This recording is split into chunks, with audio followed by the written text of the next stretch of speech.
കേരള സഭയെ ഏറെ ദുഃഖത്തിലാഴ്ത്തിയിരിക്കുകയാണ് CMI സഭയിലെ reverend father Cyriac Elias Kanichai CMI അച്ഛൻ്റെ വേർപാട്.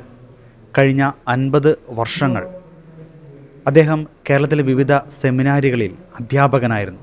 അതുകൊണ്ട് തന്നെ നിലവിൽ ഏകദേശം 1000-ലധികം വൈദികർ അദ്ദേഹത്തിൻ്റെ ശിഷ്യന്മാരാണ്. ഒപ്പം തന്നെ നിലവിൽ സഭയിലെ തന്നെ മെത്രാന്മാരിൽ ഭൂരിഭാഗം മെത്രാന്മാരുടെ അധ്യാപകനാണ് സിറിയക് അച്ഛൻ.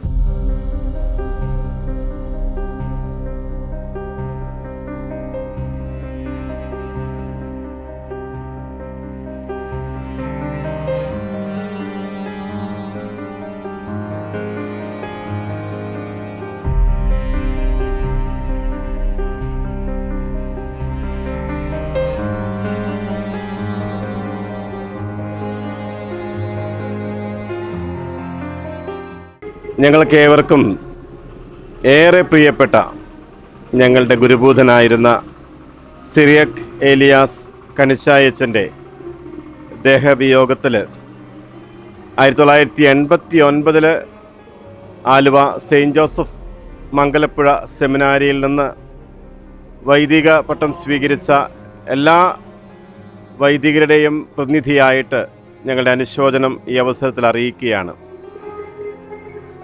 സിറിയക് അച്ഛനെ ഓർക്കുമ്പോൾ പെട്ടെന്ന് മനസ്സിൽ വരുന്നത് അച്ഛൻ്റെ പാട്ടാണ്. ആരതി ആരതി ആരാധന, ആത്മാവിൽ ആരാധന തുടങ്ങിയ ആ ഗാനം. അത് ആ കാലഘട്ടത്തിൽ ഞങ്ങൾ സെമിനാരിയിലുള്ള സമയത്ത് അച്ഛൻ എഴുതിയ ഗാനമായിട്ട് അറിയപ്പെട്ട പാട്ടായിരുന്നു. അച്ഛൻ്റെ ക്ലാസ്സുകൾ ഞങ്ങൾക്ക് ഏറെ ഹൃദ്യമായിരുന്നു. വളരെ ശാന്തമായി സ്വച്ഛമായി ഒഴുകുന്ന ഒരു പുഴ പോലെയായിരുന്നു അച്ഛൻ. എപ്പിസ്റ്റമോളജി, ജ്ഞാനശാസ്ത്രം, അന്ന് ഫിലോസഫി പഠിക്കുന്ന കാലഘട്ടത്തിൽ 18-19 വയസ്സെന്നൊക്കെ പറയുമ്പോൾ ഇതൊന്നും ഗ്രഹിക്കാനുള്ള ആ വലിയ ബുദ്ധിയോ ജ്ഞാനമോ ഒന്നും ഇല്ലാതിരുന്നൊരു കാലഘട്ടത്തിൽ അച്ഛൻ വളരെ സരസമായി കാൻറ്റിനെയും സാർത്തിനെയും അതുപോലെയുള്ള ദാർശനികരെയൊക്കെ തൻ്റെതായ ശൈലിയിൽ, ഭാഷയിൽ ഞങ്ങൾക്ക് മനസ്സിലാകാവുന്ന രീതിയിൽ അത് പരിചയപ്പെടുത്തി തന്നു എന്നുള്ളതാണ് ഞങ്ങൾ ഇപ്പോഴും വളരെ ഹൃദ്യമായിട്ട് അച്ഛനെക്കുറിച്ച് ഓർക്കുന്നത്. അച്ഛൻ്റെ ദിവ്യബലി അർപ്പണ മധ്യേയുള്ള പ്രസംഗങ്ങളും നർമ്മത്തിൽ ചാലിച്ച് എന്നാൽ വളരെ കൃത്യമായിട്ട് പറയേണ്ട കാര്യങ്ങൾ വിമർശാത്മകമായി തന്നെ പറഞ്ഞ് ഞങ്ങളെയൊക്കെ പ്രചോദിപ്പിച്ച അച്ഛനെ എങ്ങനെ ഞങ്ങൾക്ക് മറക്കാൻ കഴിയും? ഞാൻ ചാലക്കുടി പള്ളിയിൽ വികാരിയായിരുന്ന കാലയളവിൽ അച്ഛനിവിടെ കാർമൽ ആശ്രമത്തിൻ്റെ ഒരു അന്തേവാസിയായിട്ട് ഇവിടെ ഉണ്ടായിരുന്നു. അച്ഛൻ്റെ ഈ ഒരു വാർദ്ധക്യത്തിലും ഞാൻ വരുമ്പോഴൊക്കെ ഞാൻ ശ്രദ്ധിച്ചിട്ടുള്ളൊരു കാര്യം, അച്ഛൻ ഫുൾ ടൈം ആക്റ്റീവായിരുന്നു. അച്ഛൻ തോട്ടത്തിലെ പണികളിൽ മുഴുകുന്നു, പച്ചക്കറി കൃഷിയിൽ എപ്പോഴും വളരെ താല്പര്യപൂർവ്വം അച്ഛൻ അതിലിടപെടുന്നു. അങ്ങനെ ഏത് സമയവും വളരെ ആക്റ്റീവായി വളരെ സജീവമായിട്ട് നിന്നിരുന്ന സിറിയക് അച്ഛൻ്റെ ആ നല്ല ഓർമ്മകൾ ഇപ്പോഴും എൻ്റെ മനസ്സിലുണ്ട്. സിറിയക് അച്ഛൻ ഈ ഒരു യുഗപുരുഷനായിട്ട് തന്നെയാണ് ഞങ്ങളുടെയൊക്കെ മനസ്സിലുള്ളത്. കാലാതിവർത്തിയായി അച്ഛൻ്റെ ആ ഒരു സാന്നിധ്യം, അച്ഛൻ്റെ വചനങ്ങൾ, അച്ഛൻ്റെ ക്ലാസ്സുകൾ, അച്ഛൻ്റെ പുസ്തകങ്ങൾ, ജ്ഞാനപ്രകാശം പോലെയുള്ള പുസ്തകങ്ങൾ, അതൊക്കെ എക്കാലത്തും നമ്മുടെ വലിയ ഓർമ്മയായി നന്മയായി അവശേഷിക്കും. ഈ അവസരത്തിൽ സിറിയക് അച്ഛൻ ദൈവത്തിൻ്റെ സന്നിധിയിലേക്ക് തിരികെ യാത്രയായി. എങ്കിലും അച്ഛൻ്റെ നല്ല ഓർമ്മകളുടെ മുൻപിൽ നമുക്ക് പ്രണാമം അർപ്പിക്കാം. ഈ പ്രോവിൻസിനോടും അച്ഛൻ്റെ കുടുംബത്തോടുമുള്ള ഞങ്ങളുടെ എല്ലാവരുടെയും അനുശോചനം ഈ അവസരത്തിൽ സ്നേഹപൂർവ്വം അറിയിക്കുകയും ചെയ്യുന്നു. Thank you.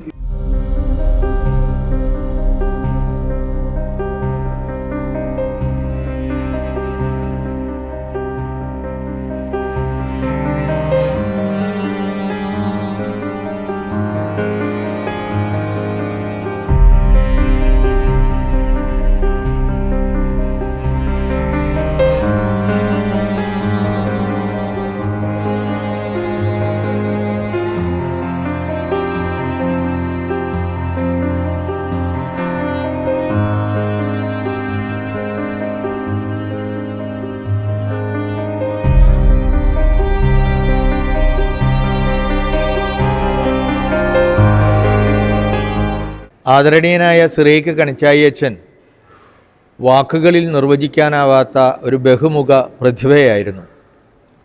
വിജ്ഞാനവും വിശുദ്ധിയും ഒന്നു ചേർന്ന ആ താപസവര്യൻ ഇന്ന് ഈ നമ്മുടെ ലോകത്തോട് വിട പറഞ്ഞു പോകുമ്പോൾ ആ ആത്മാവ് ഈ പ്രപഞ്ചത്തിലും ഇവിടുത്തെ പുഴകളിലും മലയോരങ്ങളിലും എല്ലായിടത്തും ആവസിക്കപ്പെടുമെന്ന ഒരു വലിയ വിശ്വാസമാണ് ഞങ്ങൾക്കുള്ളത്. കാരണം അദ്ദേഹം ഭാരതീയ ചിന്തയുടെ ഒരു വലിയ ഉപജ്ഞാതാവായിരുന്നു. ആലുവ പൊന്റിഫിക്കൽ ഇൻസ്റ്റിറ്റ്യൂട്ടിൽ തത്വശാസ്ത്രത്തിൽ ഒരുപാട് പേർ ബിരുദാനന്തര ബിരുദം നേടുന്നവരുണ്ട്, ഒരുപാട് അധ്യാപകരുമുണ്ട്. പക്ഷേ പഠിക്കുന്ന വിദ്യാർത്ഥികൾക്ക് ദർശനത്തിൻ്റെ ആ സൗന്ദര്യവും ആഴവും ബോധ്യപ്പെടുത്താൻ ഞങ്ങളെ ഓരോരുത്തരെയും ആ ദർശനാത്മകമായ ഒരു ജീവിതത്തിലേക്ക് നയിക്കാൻ സാധിക്കുന്ന അധ്യാപകർ വളരെ വിരളമാണ്.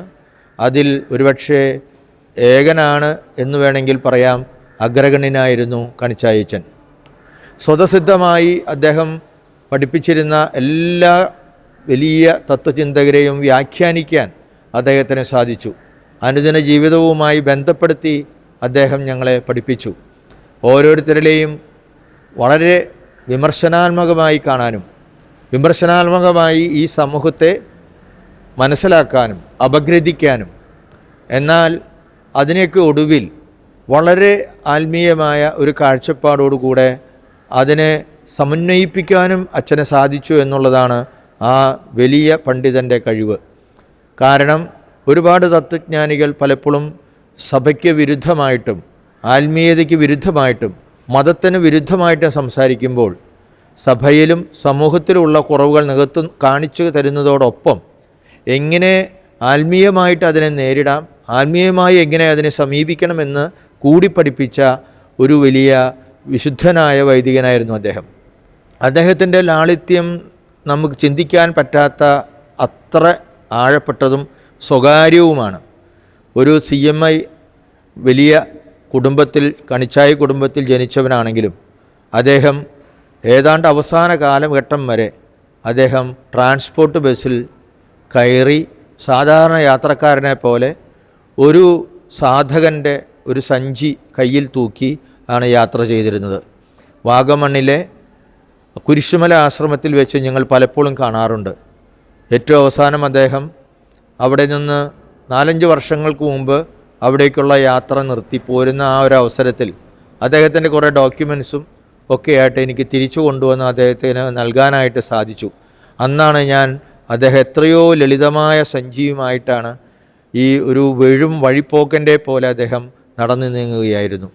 അദ്ദേഹത്തിൽ വിജ്ഞാനത്തോടൊപ്പം ഭാരതീയ ആത്മീയ ചിന്ത വളരെയധികം സമന്വയിക്കപ്പെട്ടിരുന്നു എന്ന് പറയാൻ കാരണം അതിന് സംസ്കൃതത്തിൽ നല്ല അവഗാഹം ഉണ്ടായിരുന്നു. അദ്ദേഹത്തിന് ഭാരതീയ തത്വചിന്തകരും വളരെ സമീപസ്ഥരും അദ്ദേഹത്തിൻ്റെ സുഹൃത്തുക്കളും പോലെയായിരുന്നു. ഈ വെസ്റ്റിനെയും ഈസ്റ്റിനെയും, പടിഞ്ഞാറിനെയും കിഴക്കിനെയും സമന്വയിപ്പിക്കുവാനും അദ്ദേഹത്തിന് സാധിച്ചു എന്നുള്ളതാണ് അദ്ദേഹത്തിൻ്റെ ഏറ്റവും വലിയ ഒരു കഴിവ്.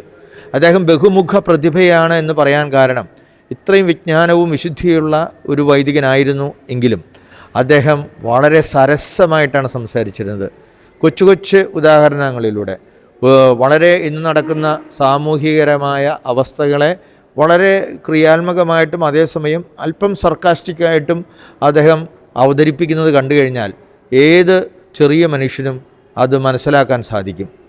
വളരെ ഒരുക്കമില്ലാതെ ഒറ്റ നേരത്ത് അദ്ദേഹത്തിന് ആത്മീയ ചിന്തകൾ കടന്നു വരുന്ന ഒരു തരം ആത്മാവിനാൽ ആവഹിക്കപ്പെട്ട് ദിവസവും ജീവിച്ച മനുഷ്യനെ പോലെയാണ് ഞങ്ങൾക്ക് അദ്ദേഹത്തിൽ തോന്നിയത്. അദ്ദേഹത്തിൻ്റെ ആഴമായ ധ്യാനം കൊണ്ട് തന്നെ അദ്ദേഹം പലപ്പോഴും മൗനിയായിരുന്നു. പൊതുപത്രപ്രവർത്തനങ്ങളിൽ, പൊതുരംഗങ്ങളിലോ പൊതുപ്രസംഗവേദികളിലോ ഒന്നും അദ്ദേഹം സംസാരിക്കാറില്ല. പക്ഷേ ആഴമുള്ള വ്യക്തിത്വങ്ങളുള്ള അവസരങ്ങളിൽ അദ്ദേഹത്തെ ആരെങ്കിലും കണ്ടാൽ ഒരാചാരതുല്യനായി അദ്ദേഹത്തെ വിളിച്ച് സ്റ്റേജിലേക്ക് കയറ്റുകയും അദ്ദേഹം വളരെ ചുരുങ്ങിയ വാക്കുകളിൽ നർമ്മരസത്തോടുകൂടെ ഈ ആത്മീയതയും ഈ ദർശനവും സമന്വയിപ്പിച്ചുകൊണ്ട് അദ്ദേഹം ഞങ്ങളെ ചിന്തിപ്പിക്കുകയും ഉണർത്തുകയും പ്രചോദിപ്പിക്കുകയും ചെയ്യുമായിരുന്നു. അദ്ദേഹം കടന്നുപോയി എങ്കിലും അദ്ദേഹത്തിൻ്റെ ആത്മാവിൻ്റെ ചൈതന്യം ഞങ്ങളിൽ എല്ലാവരിലും ഉണ്ട്. അങ്ങനെയുള്ള താപസവര്യന്മാരായ വിജ്ഞാനികൾ ഇന്ന് വളരെ വിരളമാണ്. ആ സാധകൻ്റെ കാലടികൾ പിൻചൊല്ലാനുള്ള കൃപ അദ്ദേഹത്തോട് തന്നെ യാചിച്ചുകൊണ്ട് ഞാൻ എൻ്റെ വാക്കുകൾ ഗുഡ്നസ് TV ക്ക് വേണ്ടി സമർപ്പിക്കുന്നു.